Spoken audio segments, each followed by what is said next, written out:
Good evening. Welcome to APTN National News. I'm Melissa Ridgen. Throughout the COVID-19 pandemic, Prime Minister Justin Trudeau has said the federal government is putting the unique needs of Indigenous communities first.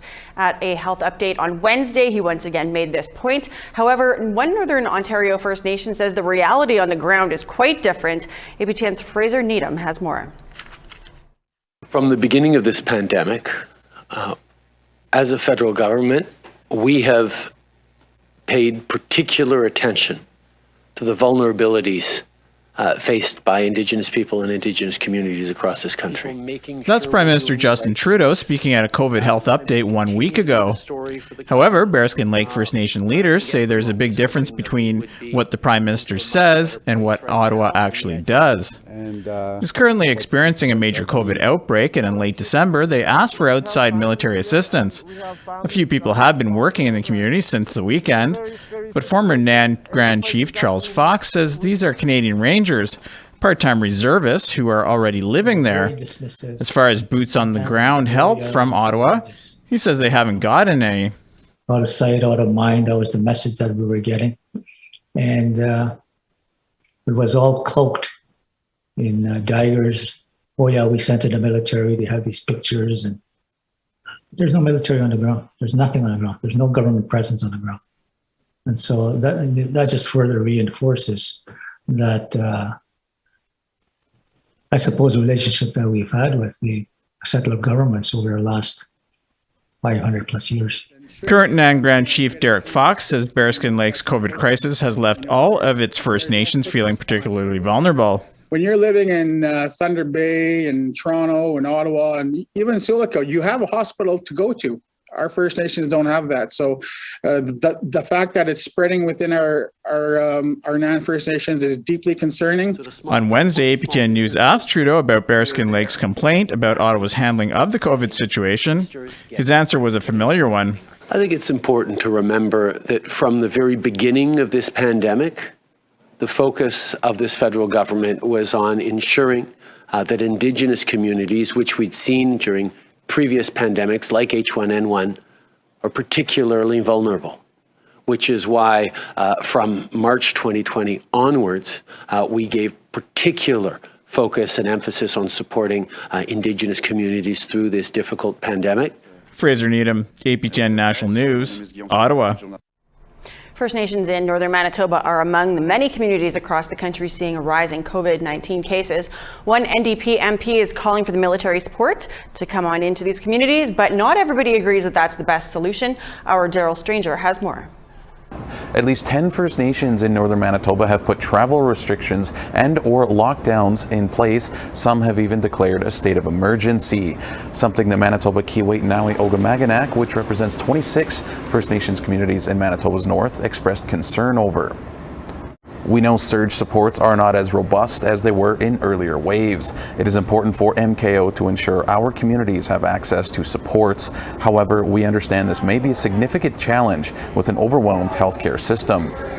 According to the Manitoba government, the Northern Health region has just over 1,500 active cases and 27 hospitalizations due to COVID.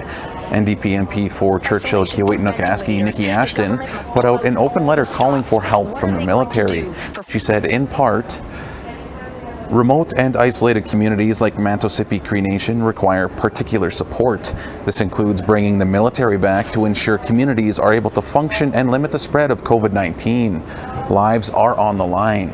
The military would assist communities with things like running checkpoints, food delivery, and more nurses for checkups and vaccines. The Assembly of Manitoba Chiefs Grand Chief Arlen Dumas issued a response to the call for military help, saying it is a stopgap solution. This open letter and comments by Nikki Ashton to the media is for political optics. Ms. Ashton did not reach out to First Nation leadership before sensationalizing the issue of hospital closures and need for emergency staffing. Now, Dumas wrote, AMC is concerned with the long-standing inequalities and insufficient investments in health that put First Nations at a higher risk for more severe outbreaks and outcomes. We require long-term investment and solutions that are First Nation driven. The call for military support disrespects the efforts taken to date by First Nations leadership, the First Nations Pandemic Response Coordination Team, and health leaders in our First Nations. Now, Indigenous Services Canada wrote they are continuing to work closely with Manitoba First Nations communities, regional health authorities, and the province to manage cases of COVID-19 through support planning and preparedness and response activities. Daryl Stranger, APTN National News, Winnipeg. Thanks, Daryl. Well, still in Northern Manitoba, a small town has closed its only health center's doors, leaving some residents traveling hundreds of kilometers for healthcare. APTN's Michelle Karlenzig has more. For the 500 or so people who call Leaf Rapids home, there's just one place for emergency healthcare. And this week, residents learned the Leaf Rapids Healthcare Centre will close down. The nearest hospital is 100 kilometers away. It's not the first time it's closed this year, and for local resident Dennis Anderson, the shutdown hits close to home. I just thought to myself, not again, especially right now. And my mother, she's 82 years old, so there is, family issues here as well. She's, 82 years old. She was out visiting in Winnipeg and had appointments. Now she can't even come home because we have no medical facility here. And it's it's heartbreaking, the stories you're hearing from people. According to an announcement from the Northern Regional Health Authority, the centre closed due to staffing issues. Leaf Rapids residents will be transferred to Lynn Lake, 1 hour away, or Thompson, nearly 3 hours away. In an email from NRHA, a spokesperson said, "No one wants to close a health facility. We understand the apprehension some community members feel. We have been forced to take this decision as a result of staff falling ill and excluded due to the COVID-19 screening and usual replacements not being available." In regards to when the centre will reopen, Anderson says he fears the worst. Heaven forbid, but if somebody dies in this community, who's responsible? MKO Grand Chief Garrison Settee has come out to support the community with an online statement saying, "The availability of health services in Leaf Rapids and Gillam is a long-standing issue. It would be reassuring to see some movement to address these issues." Anderson says the closure is nothing new. This has been an ongoing issue with healthcare here, over the years. They can blame COVID all they want, but COVID is not the issue here because these are long-standing issues. Cutbacks in our healthcare, only emergent staff, there's many, many, many, many more issues that need to be addressed. He said the community feels abandoned. NRHA staff will continue to test for COVID-19 and give vaccines at the clinic and can't say when it'll open its healthcare centre. Michelle Karlenzig, APTN National News, Winnipeg. Quebec Premier François Legault made waves countrywide yesterday when announcing that the province's unvaccinated population would be subject to a financial penalty, now dubbed the Vax tax. But even 24 hours later, Legault's announcement seems to be having the desired effect. On Tuesday, Legault told reporters all unvaccinated Quebecers without a legitimate medical exemption would be subject to a significant fine. By Wednesday morning, the province's health minister took to Twitter saying more than 7,000 people had registered for their first dose, the highest seen all week. Health Minister Christian Dubé called it encouraging. When asked about the Vax tax this morning, Prime Minister Justin Trudeau had this response. This Quebec proposal is something that obviously everyone is paying attention to right now, but there are still many details to know. And the details will be important in how this works, how it balances the values and the rights that we all cherish as Canadians with the necessity of keeping people safe. Vaccines are about keeping Canadians safe, continuing to get through this pandemic the best possible way. And various orders of government are right to look at different ways of encouraging and incentivizing people to get vaccinated. We need to take a break, but still ahead, a friendship center is now homeless. We'll tell you why. Stay with us.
Welcome back. The Mi'kmaq Native Friendship Centre in Halifax has to pack its bags. It can no longer stay in the building they've been occupying because it's beyond repair. Staff have started moving to a temporary location available for the next 3 years, but as Angel Moore reports, after that time is up, the Friendship Centre may have nowhere to go.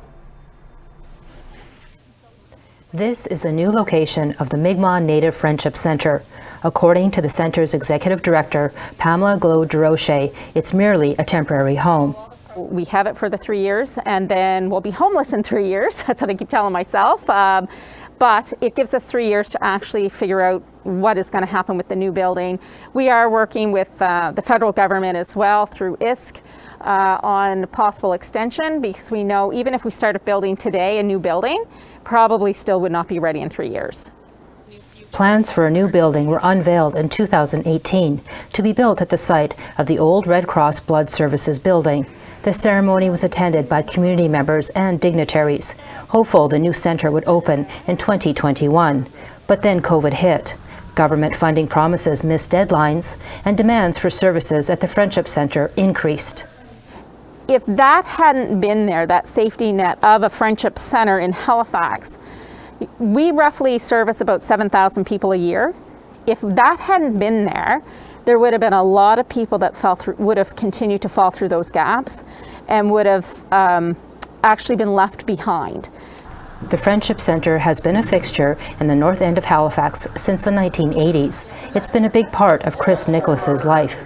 I became heavily involved in the youth program, which after that, in the youth program and through my aunt, I met my wife.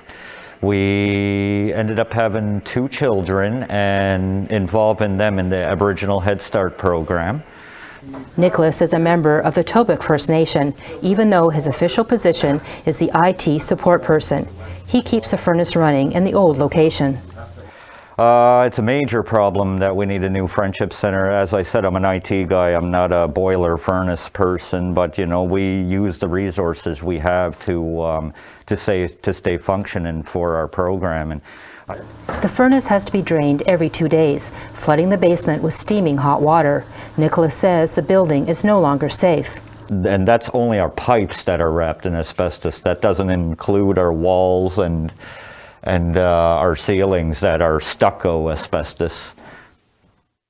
The second floor is the main room where gatherings and events were held. Damage from the leaky roof is evident. I mean, we're to the point right now where we literally just stuck our white duct tape over it, because the next rainfall it's just going to come through again, and every time we're just sinking more and more money into repairing that. And over at the temporary location, staff are slowly moving in, but Glow-Durocher says governments need to step up and live up to the promises made in 2018 to fund a new building. Everybody talks about truth and reconciliation. And yet, when it comes time to do the actual hard work of doing it, I'm not sure people actually want to do it. And if you really want to make a difference in our communities, step up and invest, step up and do the hard work.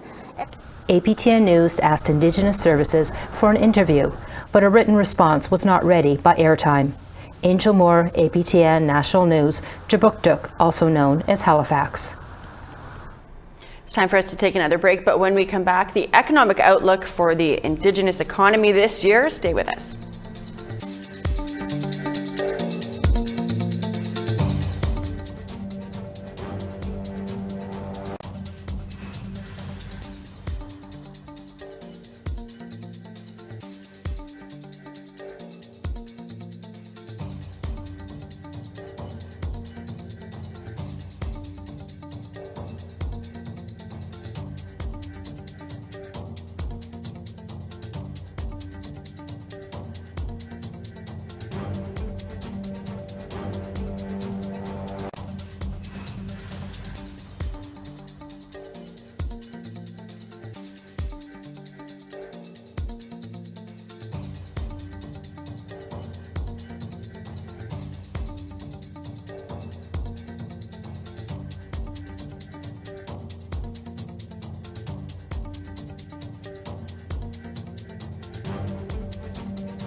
Welcome back. It's time now for our photo of the day. Gail Gordon sent us this picture from her early morning drive near Merritt, British Columbia. Stay safe on those roads as you enjoy the beauties of your territories. And for the chance to be featured as our next photo of the day, you can send your pictures to share at aptn.ca. Let's take a look now at the weather forecast for tomorrow. To the east coast, we got sunshine and -8 for St. John's, 0 and snow for Halifax. Kuujjuaq -22 and snow expected. Happy Valley Goose Bay sunshine -19. Saguenay and Chibougamau, you're getting snow. Same with Set Eels. North Bay, snow for you as well, -11. Snow and -5 for Sault Ste. Marie. Cloud continues up north. Kapuskasing -18 and snow. -12 though in sunshine for Thunder Bay. Sunshine and -30 for Thompson. Norway House -23 and sunny. Sunshine and -6 for Winnipeg. Brandon, you're getting some snow, and -3, same with you, Dauphin. -4 and snow for Yorkton. Saskatoon, -2 and snow. -9 and snow for Buffalo Narrows. Sunshine and -25 for Stony Rapids. Snow for Fort McMurray and -11 there. Sunshine for Fort Chip, -14. Lethbridge, hot, 11 degrees and sunny skies. 10 with a mix of sun and cloud for Medicine Hat. 7 and sunny for Penticton, Victoria, rain and 8. Prince Rupert, showers and 6 degrees. Prince George, sunny and 2.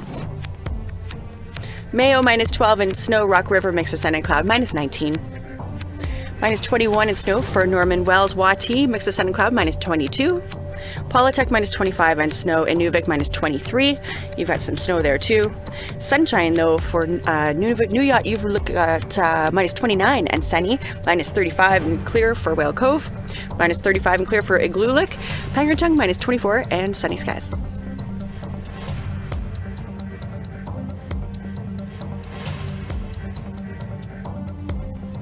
What does this new year hold for the Indigenous economy? Well, earlier today on In Focus, I discussed just that with a panel of experts who had lots to say about the growth expected and how do we do economics with more heart and culture. Here's a clip from that conversation. Now, I think the doors have been open for Indigenous organizations to collaborate and communities to collaborate more and looking at developing our own institutions on our terms to begin having a fulsome strategy developed by Indigenous organizations in Canada on economic recovery. I think that that's really important for us. The narrative has been to demonstrate that an investment now reduces the long-term spend in the future, and by including Indigenous participation in the economy, everybody benefits. You've seen the decline in the resource sector because we're affirming our rights and title to the lands that are ours. 285 court cases support us, so communities are going to be expecting a lot more. In Canada, if they want to see prosperity, they have to include us. I mean, the more the opportunities that we get, it's going to help. And overall, it does help the full Canadian economy because, I mean, there are always purchases that are made. When we get revenue coming in, we're going to be spending money. So yeah, I think there's some hope out there. And I think there's a reason for us to smile. There is so many struggles, but you know what? We're going to take care of ourselves. It was a very good conversation with those three. You can find that on our website, aptnnews.ca/infocus. Well, a veteran of the music industry has passed away. Juno Award-winning musician, producer, and festival curator Vince Fontaine died suddenly this week. Fontaine, who is from Saguenay First Nation in Manitoba, received more than 75 nominations and 30 awards with his group, Eagle and Hawk. He also founded the award-winning group Indian City. For more on Fontaine's legacy, we're joined by David McLeod, the General Manager of Native Communications Incorporated and a member of the APTN Board of Directors. David, thank you for being with us. You know, the passing of Vince Fontaine is such a big loss, obviously for his friends and his family, but the music community as well in Manitoba and beyond. How are you going to remember him?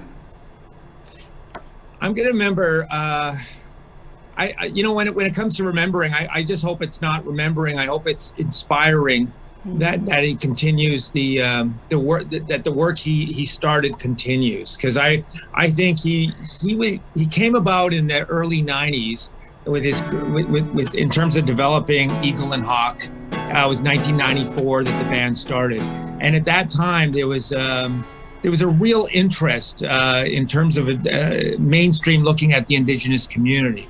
So Vince was the perfect person to be around at that period to build bridges.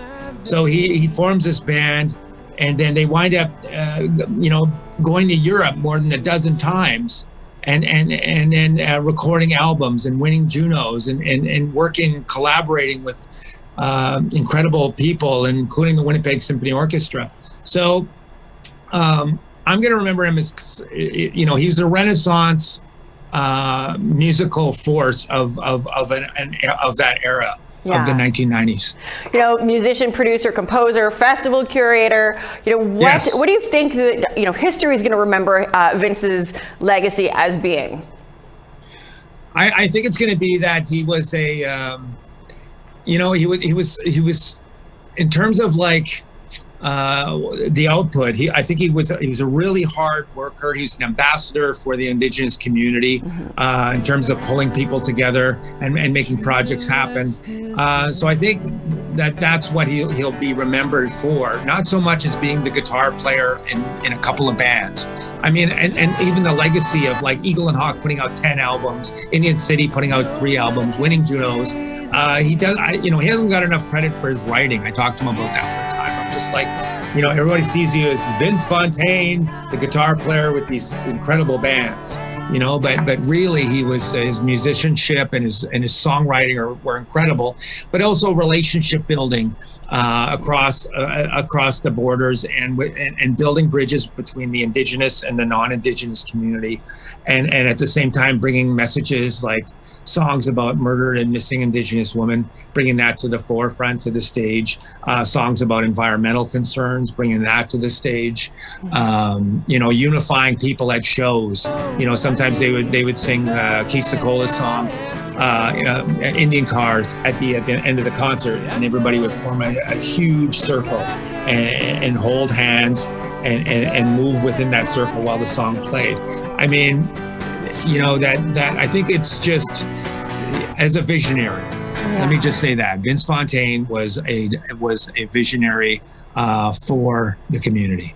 Well, the tributes are certainly pouring out on social media. So, the impact that you speak of obviously is huge, and it exceeds, just our Indigenous circles here, the music circle there. It's much broader than that. We thank you for taking the time, David, to share some of your thoughts on Vince's legacy. And we're really glad that you could join us. And thoughts and prayers to his kids, Absolutely. Also to his family. The fans, and to all the musicians out there, particularly the young musicians who were touched by in terms of him giving them advice and guidance. So I think that's something you're seeing a lot on social media. So Vince, we're going to miss you, and you were a beautiful force of music and love. So thank you very much for everything you did. Chimegwech. Yes. Marcy, thank you so much, David. Have a great day. Thank you. Well, I am the bearer of even more bad news. The Indigenous arts and entertainment community has been delivered another devastating blow. Writer and producer Jackie Black has died after a brief illness. Jackie was a Anishinaabe from Manitoba. She was a lifelong Winnipegger whose career included writing gigs with productions such as Teepee Tales for our children and Taken, about murdered and missing Indigenous women and girls. Jackie was best known for her work on major productions like Aboriginal Day Live and the Aboriginal Music Awards. She was very well known among performing artists and audiences alike, and as a hardworking and kind-hearted person.